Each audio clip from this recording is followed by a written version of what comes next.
कमलपुरा गांव में श्यामलाल नाम का एक गरीब आदमी रहता था।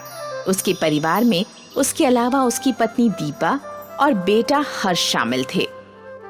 श्यामलाल एक दुकान पर नौकरी करता था और इसी कारण उसकी कमाई में घर का खर्च चलाना हमेशा मुश्किल बना रहता था।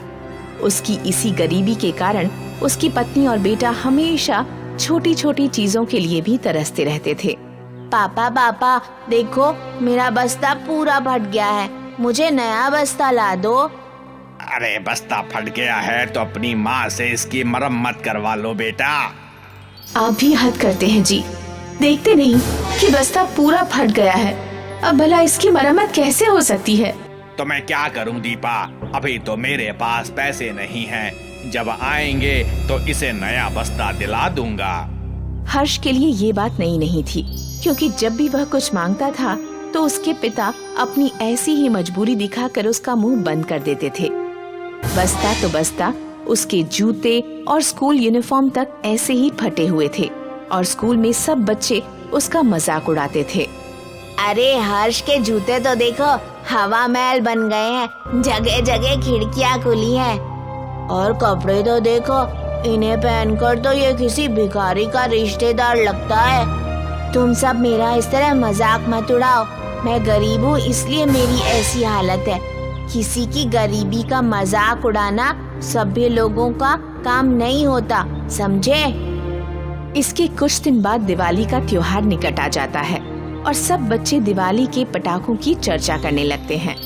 ए अनूप, इस दिवाली पर तू कितने पटाखे जलाएगा? पूरे 2000 रुपए के पटाखे खरीद के लाऊंगा। मैंने तो पापा से पैसे लेकर पहले से ही रख लिए हैं। क्या 2000 के पटाखे जलाना तो मूर्खता है। हर्ष की यह बात अनूप को बहुत बुरी लगती है। वह हर्ष पर गुस्सा दिखाते हुए कहता है, ए गरीब कहीं के, मेरे पटाखों को नजर मत लगा। हम तुम्हारे जैसे गरीब नहीं हैं जो 10-20 की फुलझड़ियाँ जलाकर दिवाली मनाए, समझा। बुरा मत मान दोस्त, मैं तो बस समझा रहा था। इतने के पटाखे जलाकर होगा क्या, प्रदूषण ही तो फैलेगा। ए तू चुप कर, हमें ज्ञान मत दे। हर्ष के पिता उसके मन की स्थिति को अच्छी तरह से समझते थे और उन्हें उसकी चिंता भी थी, लेकिन गरीबी के कारण वो कुछ कर ही नहीं पाते थे। दीपा, मेरा मन तो बहुत दुखता है जब मैं अपने हर्ष की छोटी छोटी चीजों के लिए कुछ नहीं कर पाता और उसे इस तरह तरसते देखता हूँ। क्या करूँ, इस दुकान की नौकरी से तो बस रसोई का खर्चा ही चल पाता है। वो तो सही है जी, मगर हम अपने बेटे को इस तरह कब तक तरसाते रहेंगे।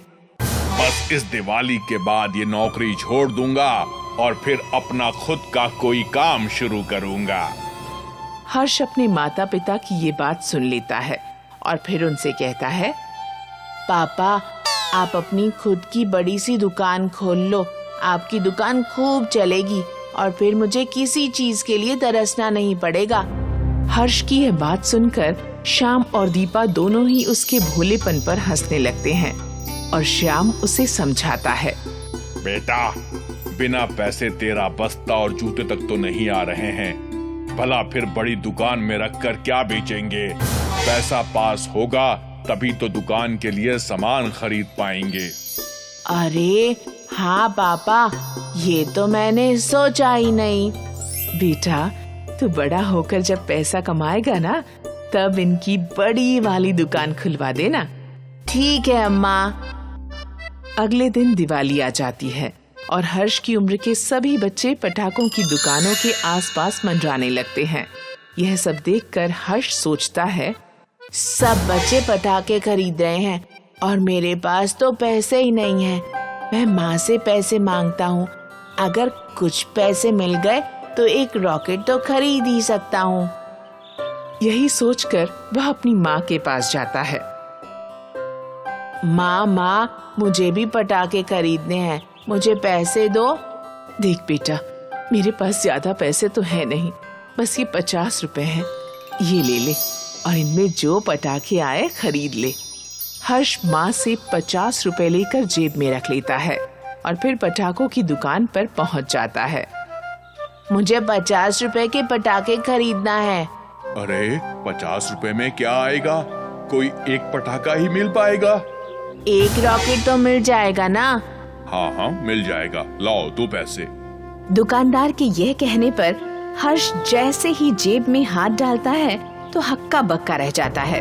अरे पैसे तो कहीं गिर गए अंकल। अबे गरीब कहीं के, जा पहले पैसे ढूंढ कर ला, मिल जाए तो आना, नहीं तो अपने घर लौट जाना।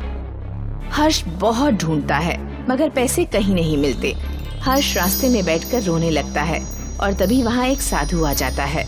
तुम क्यों रो रहे हो बेटा? मेरे पैसे खो गए हैं और मेरे घर में और पैसे भी नहीं हैं। अब मैं रॉकेट कैसे खरीद पाऊंगा? बस इतनी सी बात है, तुम रो मत। मैं तुम्हें 3 जादुई रॉकेट देता हूँ, तुम घर जाकर उन्हें जलाना। उनको जलाओगे तो तुम्हारे परिवार का भाग्य पलट जाएगा। सच साधु महाराज? बिल्कुल सच बेटा। हर्ष साधु से 3 रॉकेट लेकर घर आ जाता है और फिर अपने माता पिता को उनके बारे में बताते हुए कहता है, पापा पापा देखो, मेरे पास 3 जादुई रॉकेट है। ऐसा क्या जादू है इनमें? क्या इन्हें जलाने से धन बरसने लगेगा? वो तो पता नहीं, पर भाग्य जरूर बदल जाएगा, क्योंकि साधु महाराज कह रहे थे कि इन्हें जलाने से तेरे परिवार का भाग्य बदल जाएगा। अच्छा ऐसा है तो फिर जला कर दिखा। शाम के ये कहने पर हर्ष पहले रॉकेट को जलाता है और वह सर्र से आसमान की तरफ उड़ता है और उसमें से हीरों की बरसात होने लगती है। अरे देखो देखो, इस रॉकेट से तो हीरे बरस रहे हैं। देखो पापा, बदल गया ना भाग्य।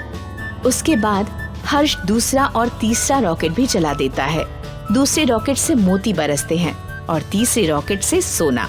इस तरह श्यामलाल के घर में हीरे, मोती और सोने का ढेर लग जाता है। अरे ये तो सचमुच चमत्कार हो गया। हमें तो भगवान ने पल भर में ही धनवान बना दिया। अब तो सचमुच हमारा भाग्य बदल गया। दीपा, आज के बाद हम किसी का सहारा लेने के बजाय हर किसी को सहारा देने लायक बन जाएंगे। हम इस धन से सबकी मदद कर सकते हैं पापा। हाँ बेटा, अपने जैसे गरीबों की मदद हम अवश्य करेंगे और इस धन का दुरुपयोग कभी भूल कर भी नहीं करेंगे। इस तरह जादुई रॉकेट गरीब श्यामलाल को पल भर में गांव का सबसे अमीर आदमी बना देते हैं और उनके कारण उसका जीवन तो संपन्न बन ही जाता है। साथ ही दूसरे गरीबों को भी उससे मदद मिलने लगती है।